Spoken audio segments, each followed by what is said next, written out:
మాంసం తిన్నామని ఎముకలు మెడలో వేసుకొని తిరుగుతామా అనే ఒక సామెత ఉంది. మాంసమే కాదు, డబ్బు, ఆస్తిపాస్తులు, ప్రేమయనాలు వంటివి ఎంత గుట్టుగా ఉంటే అంత మంచిది. అలా కాకుండా మాకింత ఉందని, అంత ఉందని, అలా రొమాంటిక్గా తిరిగామని, ఇలా ఎంజాయ్ చేశామని పబ్లిసిటీ చేసుకుంటే చిక్కుల్లో పడ్డం ఖాయం. అస్సాంకు చెందిన ఓ రాజకీయ నాయకుడు తన దగ్గర బోలెడంత డబ్బుందని టామ్ వేసుకోవడానికి పనికిమాలిన పని చేసి కష్టాల్లో పడ్డాడు. బోడోల్యాండ్ లీడర్ బెంజమిన్ బసుమతారి 500 నోట్లపై హాయిగా పడుకొని ఫోటోలు తీయించుకున్న సంగతి బయటపడింది. ఫోటోలో బెంజమిన్ మంచంపై అర్ధనగ్నంగా పడుకొని ఉన్నాడు. మంచం కింద బాడీ పైన 500 రూపాయల కరెన్సీ నోట్లు చెల్లాచెదురుగా పడి ఉన్నాయి. అదంతా అవినీతి సొమ్మేనని అతని వ్యతిరేకులు సోషల్ మీడియాలో పోస్టులు పెట్టి హోరెత్తిస్తున్నారు. ఎంత డబ్బు ఉంటే మాత్రం ఈ పైశాచిక ఆనందం ఏమిటని జనం కూడా విస్తుపోస్తున్నారు.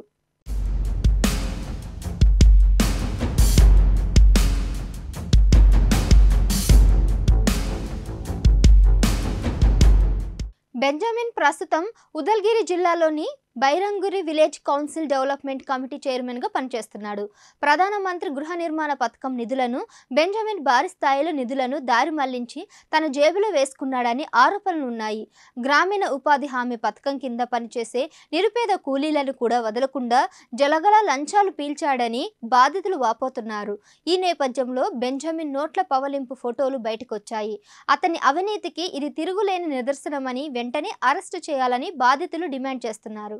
బెంజమిన్ యునైటెడ్ పీపుల్స్ పార్టీ లిబర్ నాయకుడు. ఆ పార్టీకి అవినీతికి వ్యతిరేకంగా పోరాడతానని పేరు. బెంజమిన్ ఫోటోలు పార్టీని ఇరకాటంలో నెట్టాయి.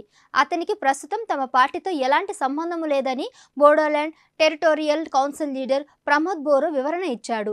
బెంజమిన్పై ఆరోపణలు రావడంతో జనవరిలోనే పార్టీ నుంచి సస్పెండ్ చేశాం. విలేజ్ డెవలప్మెంట్ కమిటీ పోస్టు నుంచి కూడా తొలగించాం. మాకు అతనితో ఎలాంటి సంబంధం లేదు అని ప్రమోద్ చెప్పుకొచ్చారు. అంతటితో ఆగకుండా బెంజమిన్ ఇరుకున పెట్టే మరో విషయం కూడా బయటపెట్టాడు.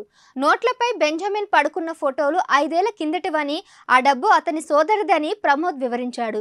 బెంజమిన్ ఓ పార్టీలో సరదా కోసం అలా ఫోటో తీయించుకున్నాడని, అది బయటికి రావడంతో కొంతమంది అతన్ని బ్లాక్మెయిల్ చేశారని చెప్పారు.